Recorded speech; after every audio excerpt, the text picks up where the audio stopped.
Coming up on Cannabis Coast to Coast News this week, the historic devastation of the wildfires in California and in Los Angeles has hit the cannabis industry hard, but relief efforts are starting. Dina Naguib has our report from the Golden State. And the DEA just can't do anything right when it comes to the rescheduling process, and now there's a movement to take that responsibility away from the federal agency because of some backhanded agreements with prohibitionists. But at least a pro-cannabis media friend named Marion McNabb will get a chance to testify if and when the DEA resumes their hearings.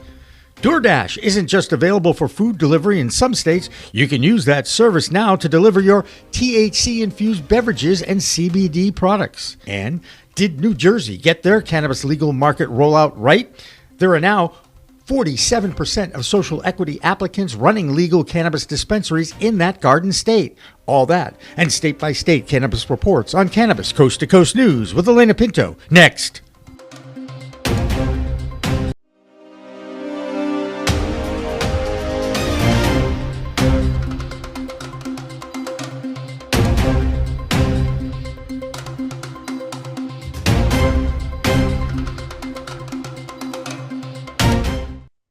Hi, everyone. Welcome to another edition of Cannabis Coast to Coast News. I'm Alaina Pinto. Two reminders right off the top this week. First, the best way to keep up with the weekly news from the cannabis industry is to download our PCM TV app. You can scan the QR code on the screen and get it at the App Store or Google Play. Second, if you're interested in contributing to this all-volunteer news show, please contact PCM TV founder Jimmy Young at jimmy@procannabismedia.com.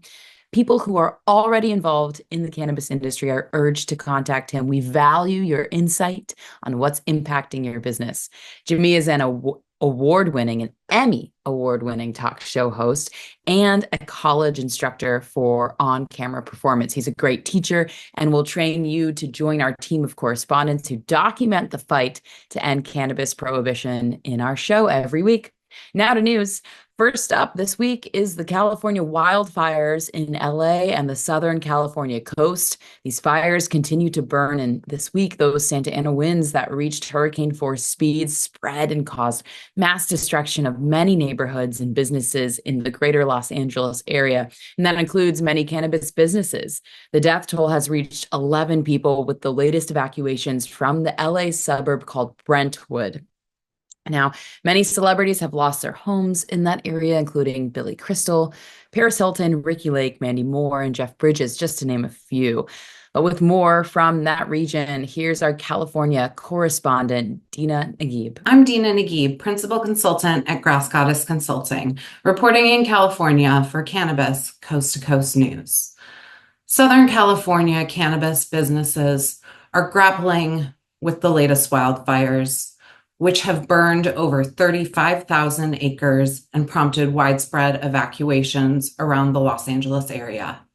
These fires are amplifying the industry's financial pressures with limited insurance coverage, smoke damage, and the need to evacuate products. Many delivery services are suspended, and some retailers are operating without clear emergency protocols. Cannabis companies face massive losses due to expensive insurance premiums and the risk of smoke infiltration into indoor grow sites. Additionally, the movement of cash and products raises security concerns. The industry remains deeply concerned about both immediate and long-term impacts of the fires, and the scope is still growing as the fires are ongoing. The story is still developing. On a positive note, many from the industry have rallied to support people impacted by the fires.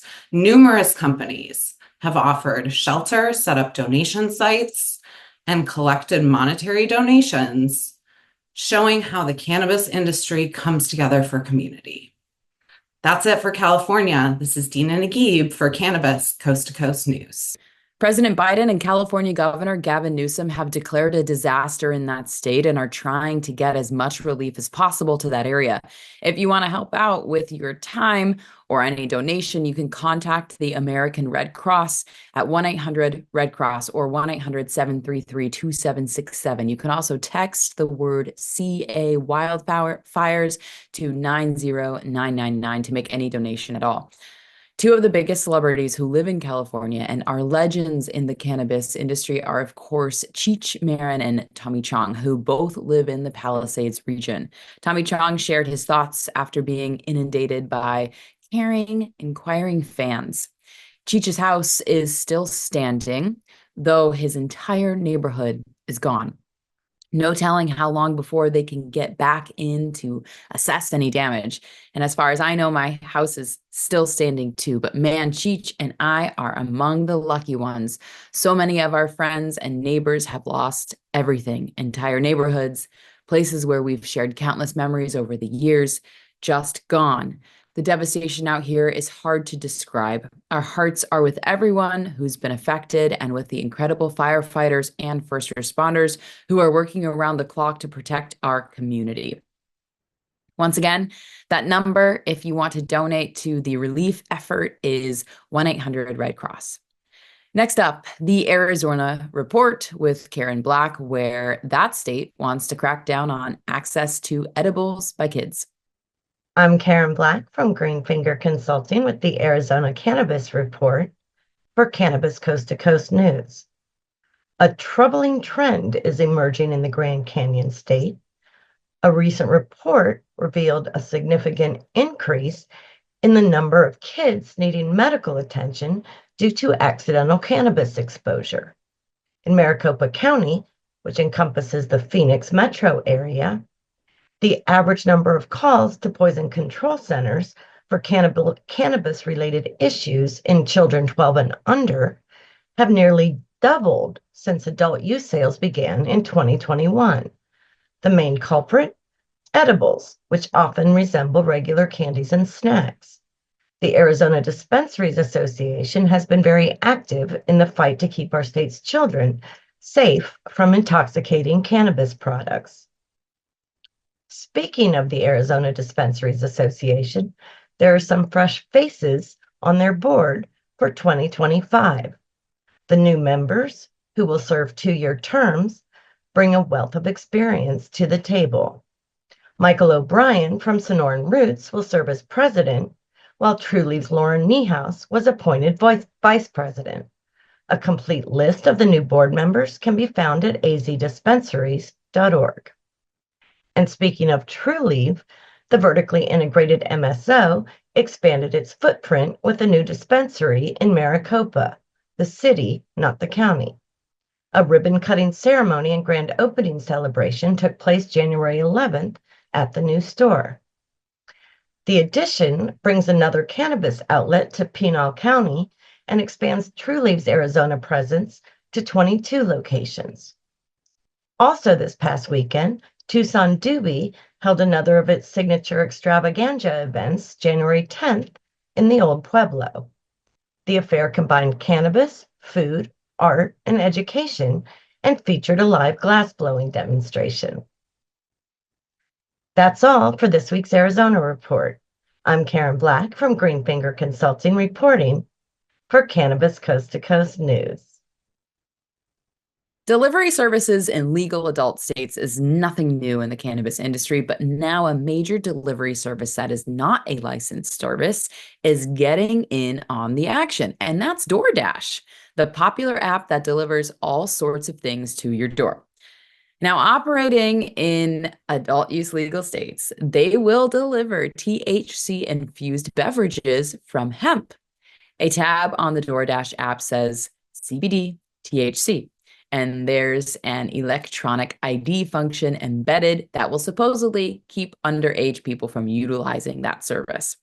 Many national liquor chains like Total Wine and more, Dashmart, and ABC Fine Wine and Spirits have already signed up for that service. It's doubtful that the service will be available in many states that already ban Delta-8 products, and that includes Virginia, where Joe Parsons tells us about a recent 4th Federal Court of Appeals decision in regards to those Delta-8 products. Joe. I'm Joe Parsons with the Virginia Cannabis Connection, and this is the Virginia Cannabis Report on Cannabis Coast to Coast News. A federal court has ruled that Virginia's total THC hemp regulations supersede the 2018 Farm Bill. The U.S. Fourth Circuit Court of Appeals ruled on January 7th that Virginia's restrictions that went into effect in July of 2023 don't violate federal law. The Senate bill that became effective and stated that hemp products and industrial hemp products can contain no more than 0.03 in total THC. That factors in THCA and any other form of THC. Virginia's hot hemp market has been in limbo awaiting the outcome of this decision. These restrictions collide with the 2018 Farm Bill that defines hemp as having no more than 0.3 Delta 9 THC on a dry weight basis. The Farm Bill omits the total THC standard. It also only relates to hemp that has been tested in the field within 30 days of harvest, rather than in finished products. That pretty much destroys the entire hot hemp product industry that has been the only alternative for adult users who don't wish to lose their rights to bear arms and become a medical patient just to purchase cannabis legally. It also promotes pop-up events and legacy activity by not giving the responsible adults of the Commonwealth a safe and fair cannabis retail market. That industry that passed and went into law in 2021 has been stalled by Governor Glenn Youngkin since he took office. This decision by the Fourth Circuit Court of Appeals further keeps control in the hands of medical providers and less in the hands of adult consumers. Judge A. Marvin Quattlebaum Jr. wrote in his decision, "Under federal principles engineered into the Constitution, states retain the power to regulate matters of health and safety." The court ruling made clear that the 2018 Farm Bill says nothing about the state's ability to regulate the sale of hemp products within their borders. So in short, the ruling keeps the current bans active, affecting $1 million industry and the only current legal alternative for recreational use in the Commonwealth. Many companies, including Virginia-based operator Nova Hemp, have had over 95% of their products banned due to this law. Until the foundation is laid for an actual retail adult use market in Virginia, there will be a large demand for these products, and the legacy market will continue to thrive. I'll be watching this one closely for updates, as I'm sure this is not the end to this story. Well, that's going to do it from the Virginia Cannabis Connection and reporting from Cannabis Coast to Coast News. I'm Joe Parsons. Until next time, stay lifted. New York State hit the 1 billion mark in sales this past year, but that state continues to have issues with product tracking and illegal operations. Pam Schmiel from The Other Magazine and the Mary Jane podcast has this week's Empire State Cannabis Report. This is Coast to Coast Cannabis News. I'm Pam Schmiel reporting from New York. The New York cannabis industry hit nearly $1 billion in revenue last year and $64 million in tax revenue in a state of 20 million people. New York regulators promise there will be over 600 dispensaries open by the end of this year. And to put that in perspective, Michigan, a state of 10 million people, has 1,000 dispensaries and generated $3 billion last year. And additionally, you may see consumption lounges finally starting to pop up around New York State since they've been approved to sell in non-infused beverages, food, and allow live music and entertainment. And Nabis, California's largest distributor, has finally entered the New York market, promising to address the pressing issue of unpaid invoices that is plaguing the industry. And not that anyone is complaining, but New York has yet to implement a track and trace system, even though its recreational market has been open for over 2 years. This gap leaves regulators with incomplete data on inventory and market activity. That's this week's Cannabis Coast to Coast News. I'm Pam Schmiel reporting from New York. I'm Marianne from Alibi with the Oregon Cannabis Report for Cannabis Coast to Coast News. This past week, a lawsuit was filed against a dispensary. A man had purchased a syrup and took approximately 40 milligrams of THC and was hospitalized. A serving size in Oregon is no more than 10 milligrams. Per Oregon Live, the dispensary manager is quoted as asking if a bar gets sued for a customer being drunk. This highlights a disconnect between alcohol and cannabis regulations. An adult can purchase enough liquor to cause serious long-term health problems, including death, and yet cannabis, while not being nearly as harmful, has much more stringent regulations. And next, on a happy note, the cannabis industry in Oregon will come together this Friday, January 17th, to celebrate the new year. The Blaze Ball will be a celebration of the heights we can reach together.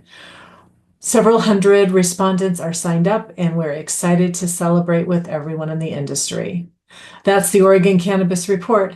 I'm Marianne with Alibi for Cannabis Coast to Coast News. That'll do it for the first section or A block of this week's Cannabis Coast to Coast news show. But when we come back, we'll share a story about the DEA that is coming under more pressure in their ongoing process to move cannabis off Schedule 1 and why some prohibitionist groups were given preferential treatment during the last hearing.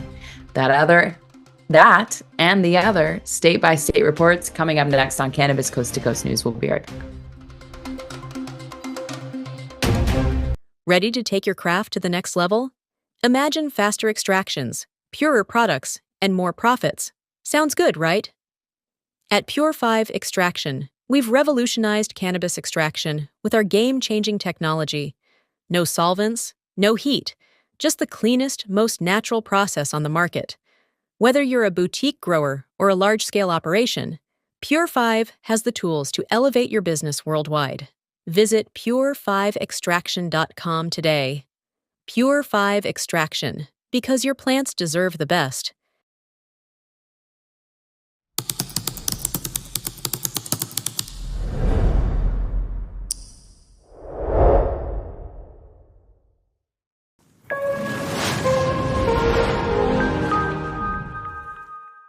Welcome back to Cannabis Coast to Coast News. This is the second section or B block. I'm Alaina Pinto. One of the biggest concerns in the cannabis industry over the past few months, or is it years now, is the process for the DEA to reschedule cannabis off Schedule 1 to 3.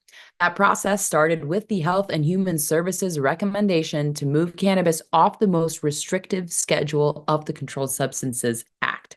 That report was delivered to the DEA in late August of 2023.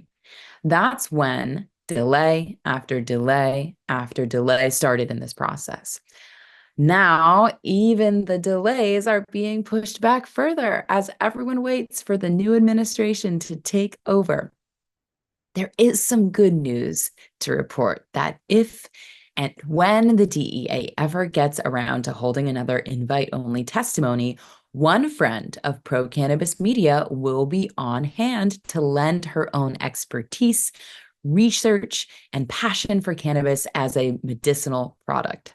It's Dr. Marian McNabb from the Cannabis Center of Excellence right here in Massachusetts.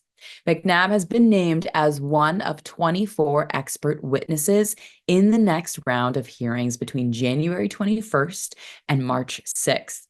Federal Administrative Law Judge John J. Mulroney extended the invitation to another Bay State advocate this week, Ellen Brown, who personally invited Marian this week. It's at the end of those hearings that Mulroney is expected to issue a non-binding decision to the DEA supporting or rejecting President Biden's administration ask to move cannabis to Schedule 3. McNabb will be one of the 24 invited experts who are considered pro-cannabis. 15 of those experts are for the rescheduling, if not descheduling the plant medicine. Okay, it's a good thing, we hope. Now, in the same week this was happening, the DEA, though, has come under fire by many advocates who feel that they have been favoring testimonies from more prohibitionists than advocates. That same law judge, John J. Mulroney, had a busy week asking the DEA to respond to that charge this week. There are now allegations that the DEA gave prohibitionists preferential treatment in these hearings, contrary to the directives put forth by President Biden's administration. So now you know why we use the term cannabis standard time. 1 step forward and 2 steps backward in order to delay making any moves at all. In the meantime, more and more dispensaries are going out of business. Access to banks is denied regularly, and many employees are losing their jobs, and farms are shutting down. It sounds like it might be a good time to check in with one of the nation's first states to legalize adult use sales, Colorado. Here's Xavier Gillet. I'm Xavier Gillet, chairman of the Colorado chapter of the Cannabis Chamber of Commerce and a non-legal consultant with the McDonald Hopkins law firm. The news cycle this week in Colorado has been relatively slow, so I thought this would be a great opportunity here at the start of the year to draw attention to opportunities for networking, business development, and mingling with like-minded professionals in the Colorado cannabis industry. There are 3 regularly recurring networking events that I want to draw your attention to. The first of those is hosted by the Cannabis Industry Associates. They occur on a monthly basis, typically on a Wednesday, and right at happy hour time. So it's a perfect opportunity as you're coming off of work to go out, have a drink, and potentially find some like-minded folks. The second opportunity I want to draw attention to is a regularly monthly occurring happy hour hosted by Alaina Consulting. Alaina Consulting is one of the leading GMP and operational consulting firms in the cannabis industry, and they have a strong presence here in Colorado, and they offer that presence by hosting these regular events. Location changes month by month, but the events are typically co-hosted with another cannabis-related firm, and it's really a great way to find 50 to 100 people and, again, network and develop that business. And the final opportunity I want to draw attention to, I would be remiss not to mention this, is the monthly happy hour hosted by the Cannabis Chamber of Commerce. These typically occur on the last Wednesday of every month at a rotating host of locations, and again, offer a great opportunity for you to go and find other people that are working in the cannabis industry, other business owners, and develop business, create opportunities, and generally celebrate your successes. That's the Colorado Cannabis Report for this week. I'm Xavier Gillet, reporting for Cannabis Coast to Coast News. It's been a pretty busy week north of the border in Canada. First, their Prime Minister Justin Trudeau announces he's resigning as soon as his Liberal Party can elect a new leader. Then President-elect Donald Trump decides that Canada would make a great 51st state. But needless to say, that did not go over well with Canadians. Here's our own Canadian correspondent, Debbie Facey. This is Debbie Facey with the Canadian Coast to Coast Cannabis News.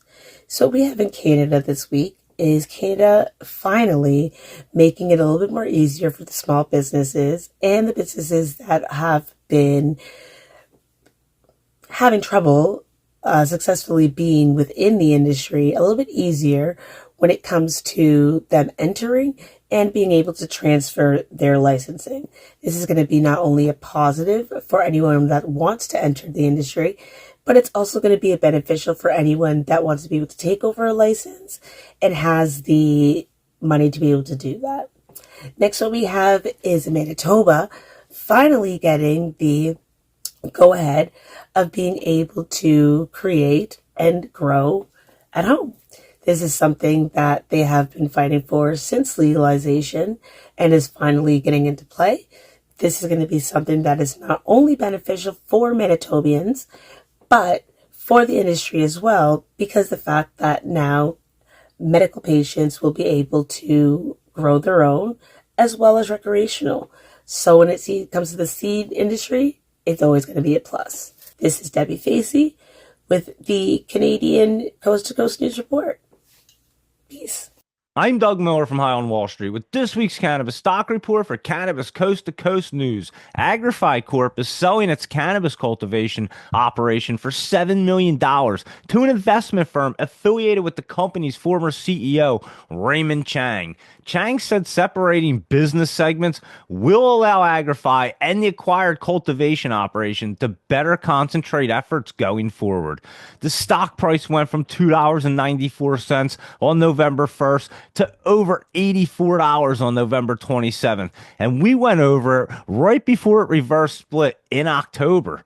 It's now trading around $25.15. So let's see how the stock chart looks after this news. I've been following this one. It appears to be getting to that bottom after it ran up, and now it's pulling back. I think we're going to see that reverse back up soon. So I'll be keeping an eye on it for the bottom. Watch for some dips and trade smart. And that's this week's Cannabis Stock Report. Reporting for Cannabis Coast to Coast News, I'm Doug Miller. Minnesota has yet to open their adult use market yet, and now they are looking for a new director. Charlene Briner was the original director of the OCM, or Office of Cannabis Management. She resigned this week, and Governor Tim Walz now announced that the OCM General Counsel, Eric Tabell, will serve as an interim director. Now let's check out what's happening in Nevada. And with the Tribal Nations, here's Tina Tasaka. I'm Tina Tasaka with 420 Technologies, and this is the Nevada and Tribal Nations Report for Cannabis Coast to Coast News. The Enterprise Ranchera in Wheatland, California, has opened a new dispensary near Sacramento, California. Yo Aura will offer premium flower, edibles, wellness-focused tinctures, and topicals. Yo Aura blends tribal heritage with innovation that creates a space that honors their past while embracing their future. Congratulations to this tribe, and you can visit them at www.yo-aura.com. International Star Inc., through its subsidiary Budding Equity LLC, is hitting the jackpot in cannabis innovation by partnering with industry leader Priscilla Vilchis of Premium Products LLC to bring premium cannabis brands to Nevada. Known for collaborations with cultural icons like Lil' Kim and Ric Flair, Vilchis brings unmatched expertise and market success to this venture. The partnership will see Premium Product managing the manufacturing and distribution of Budding Equity's innovation products, with an anticipated launch in select Nevada dispensaries by the end of Q1. Nevada's legal cannabis sales have been declining since peaking at over $1 billion in 2021, with competition from the illicit market, responsible for up to 1/3 of sales posing challenges. Legal dispensaries reported $829 million in taxable sales for the fiscal year ending June 2023, continuing a downward trend. The Cannabis Compliance Board, CCB, cites high taxes, product costs, and potency concerns as factors driving consumers to unregulated sellers. CCB enforcement focuses on licensed businesses, leaving illegal operations largely unchecked. Calls for stronger enforcement and public awareness campaigns are growing. Quote, until we're putting resources into enforcement, there's no reason unlicensed sales will stop, unquote, says Lake Martin of the Nevada Cannabis Association. This news source came from Nevada Independent, January 6th. That's it for the Nevada highlights and Tribal Nations. I'm Tina Tasaka with 420 Technologies and Cannabis Coast to Coast News. One of the emerging success stories in the rollout of adult use states is in New Jersey. That state reached the $1 billion sales plateau in 2024, but now it's their social equity initiative that is making headlines. 47% of cannabis operations in New Jersey originated from that community that was hurt the most by the failed war on drugs. Here's Jill Goldsberry with more from the state of New Jersey. I'm Jill Goldsberry with the New Jersey/Garden State Cannabis Report, and this is Cannabis Coast to Coast News, and here's what's happening in our neck of the woods. This week, we actually had a report from the Cannabis Regulatory Commission stating that 47% of adult use recreational license holders are minorities. So 47% is a big number. It's almost half in the state of New Jersey. And what we're finding is that out of that 47%, a large part of those business owners driving the business in the state of New Jersey are women. And we're talking about dispensaries, actual flower products, and edibles as well. So had a little brain fart there. But yeah, edibles, flower, and dispensaries are driving the industry, and a lot of these businesses are owned by women. Here are a few you might want to check out. You may want to check out the Joy Leaf Dispensary, Nightjar, owned by a woman, Butter Cake, Edibles, and Precious Cannabis, which is a pre-roll company. So those are giving you a couple of places to check out if you're in the state of New Jersey and you're looking for some women-owned brands. In other news, you may be able to order a side of cannabis with your pizza very soon, because DoorDash is now offering to deliver your cannabis products, whether it's hemp or, THC directly. But you will have to look at your local DoorDash menu to see if it's actually being offered. And we don't know exactly when this is going to start. This literally just came out the other day. So check it out on your next DoorDash one. I'm Jill Goldsberry with the New Jersey Garden State Cannabis Report, and this is Cannabis Coast to Coast News. That'll do it for the B block of this week's Cannabis Coast to Coast News. When we come back, we'll introduce you to one of the new correspondents. This one is the Chicago clone guy. So what's better, growing with seeds or a small baby clone plant? We'll talk to the clone guy from Chicago coming up next.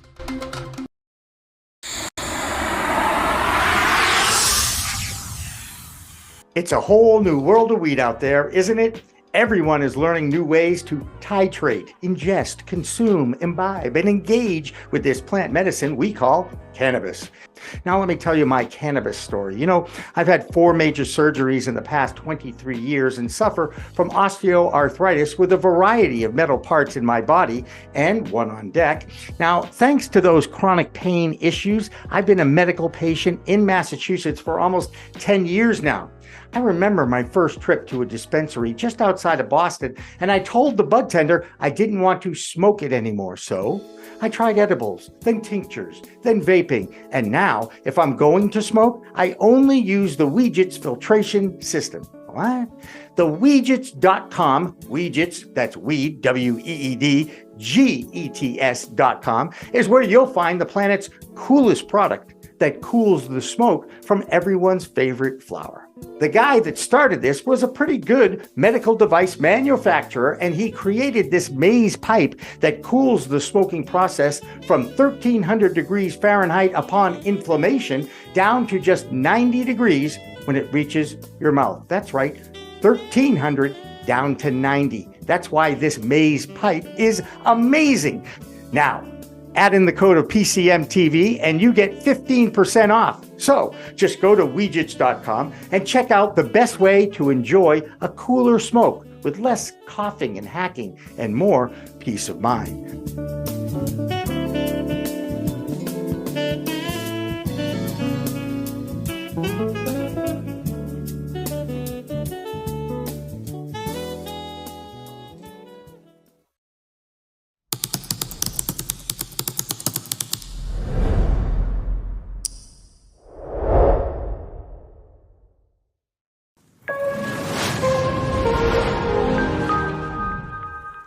Welcome back to the C Block, or last section of Cannabis Coast to Coast News this week. I'm Alaina Pinto.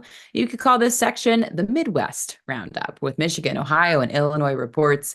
Each one of those states are in different life stages of their legal adult use cannabis rollout. Michigan is the most mature market with a vibrant base that continues to grow. Growing pains continue in all 3, but Michigan continues to sell more cannabis per resident than most states. The second most is not the number 1 total revenue state of California, but Alaska. That's right. The 49th state in the union has been able to achieve that because of fewer full-time residents and a large group of sales coming from tourism. Still, Michigan is becoming a model for other states to follow. With more from Michigan, here's Amy Carter. I'm Amy Carter with Michigan Weedsters, bringing you this week's Cannabis Coast to Coast news. In Michigan, several important bills failed at the end of last year's session. A promising push to merge the declining medical marijuana market with adult use cannabis fell short of advancing.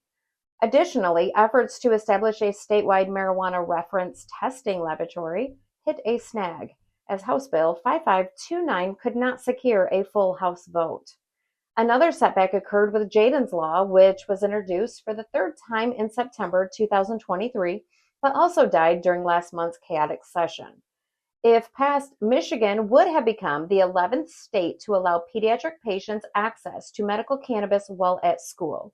For more information about Jaden's Law, visit jadenslaw.com. On a lighter note, the entire state is rallying behind our Detroit Lions as they head to the playoffs. In support, the Detroit Police Department has announced that officers can now wear Detroit Lions hats while on duty. So keep an eye out for our officers sporting those hats as we cheer for playoff glory. I am Amy Carter with Michigan Weedsters, and that's your Cannabis Coast to Coast news. New Frontier Data has released their annual look at the cannabis industry, and there were some interesting findings. 47% of all Americans have actually tried cannabis at least once in their lives. 88% are now supporting legalization. Tax revenue driven by cannabis sales has grown to $20 billion, double the amount for alcohol. Cannabis is also used daily, more than alcohol now in the United States. And how about this one? On gender, 1 in 3 women over 21 consume cannabis, and that trend is also reflected in management positions, which continue to grow faster among women than men. The last state to go adult use legal this past year is Ohio. Considering that state's opening day for sales was only 5 months ago, the future is bright, with $242 million sold during that time.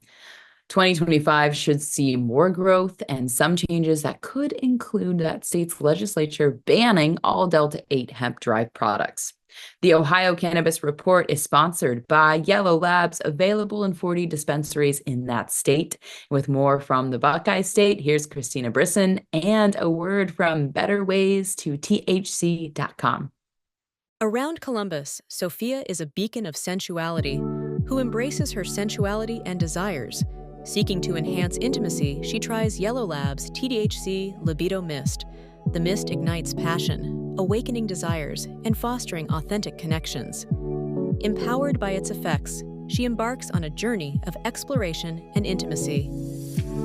THC Libido Mist serves as a catalyst, kindling desire and intimacy.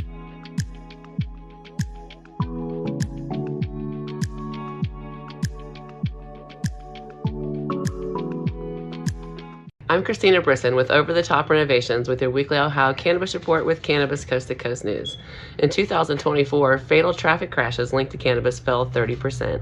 And then the fight continues for more cities in and around Ohio. Grove City, who had an approved location and dispensary license set up, is now being vetoed by the mayor because now they've decided to not allow dispensaries within 500 feet of homes, and the new location was within 400 feet. That's all I have for you this week. I am Christina Brisson with Over the Top Renovations with your Ohio Weekly Cannabis Report with Cannabis Coast to Coast News. While our news team continues to grow, we are always looking to train other state correspondents to join our documentation of the fight to end cannabis prohibition. If you are interested in that, contact us at info@procannabismedia.com. PCMTV founder Jimmy Young will help train you and help you become a better communicator and be more comfortable speaking on camera and in the public. With that in mind, we welcome the newest member to our team from Illinois, the Chicago Clone Guy. He prefers not to share his last name at this time, so we'll just call him Mark, the Chicago Clone Guy. Here's his first report. What's up, everyone? This is Mark, the Chicago Clone Guy, and this is my cat, Bird, and this is the Illinois Cannabis Report for Cannabis Coast to Coast News. Thanks for tuning in. The big topics lately have been THCA, also known as intoxicated hemp. The state is trying to regulate the product more, and the local businesses are trying to fight that, because if the state has their way, the local businesses are going to lose access to about 95% of their products. And they've been operating since about 2018, utilizing the Farm Bill. So luckily, the Illinois Hemp Growers Association organized, very efficiently I might add, at the state capitol to help prevent this from happening. Rachel Berry's been leading that way. Congratulations to Rachel Berry and the Illinois Hemp Growers Association for blocking this round of extra regulation. Now they have to get ready for June when the state reconvenes to actually vote again to try to regulate the product more. We'll see what happens. But if you want to get more information on that, you can go to ihga.com. Rachel Berry's leading that. More news in the hemp industry is in downtown Chicago, which is also good news, is that the Salt Shed, which is a live venue bar, indoor-outdoor facility, is starting to serve hemp THC-infused beverages. That's great news. They're going to be serving specifically the brand called Senorita THC hemp-infused beverages at 145 different venues throughout 20 and 25. So we're really happy about that. If you're in Chicago, go check out the Salt Shed, check out a band, check out some live music, and enjoy a THC-infused hemp beverage. But that will do it for this week's Illinois Cannabis Report. I'm Mark, the Chicago Clone Guy, with Cannabis Coast to Coast News. And finally, a few more factoids from the New Frontier Data's 2024 year in review. How about the top 5 reasons people consume cannabis? Relaxation and stress relief are the top 2 reasons, but reducing anxiety and pain management are close behind. The last 2 reasons are related to sleep improvement. I agree. There is one other reason regular consumers enjoy their weed, and believe it or not, it's exercise. 14% of Americans use the plant to help with that. Science has proven it can increase your heart rate, so it shouldn't surprise regular consumers who know it can get your blood flowing, which helps in all sorts of physical activities, including sex. Something to think about with Valentine's Day just 1 month away. That's this week's Cannabis Coast to Coast News. I'm Alaina Pinto. Remember, it's a whole new world of weed out there. Consume responsibly, and we'll see you next time. I think I messed up. Did you know there's a place that covers all the cannabis news you need? Welcome to Pro Cannabis Media, your go-to for all things cannabis. PCM is the CNBC of weed, bringing you the latest news and talk shows with a twist.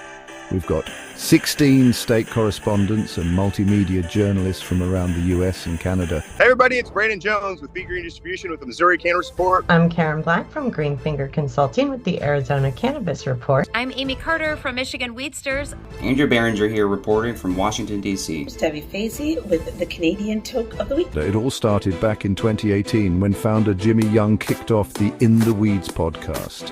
His mission? Documenting the fight to end cannabis prohibition. Fast forward to today and we've got Cannabis Coast to Coast with Alaina Pinto, delivering the nation's only TV-style cannabis news show. Hi, everyone. Welcome to another edition of Cannabis Coast to Coast, PCM TV's weekly roundup of industry news from California to New York. I'm Alaina Pinto. As of August 2024, PCM has racked up over 1.2 million views and 14.5 million impressions on our YouTube channel. With 15,000 subscribers and growing, our reach is spreading like wildfire. PCM's website, YouTube, Rumble, Discord, Roku, Twitch, Spotify, iHeartRadio, Apple Podcasts, and even our very own PCM TV app. Get your cannabis news fix with Pro Cannabis Media. We're here to keep you informed and entertained. Stay tuned and stay lifted.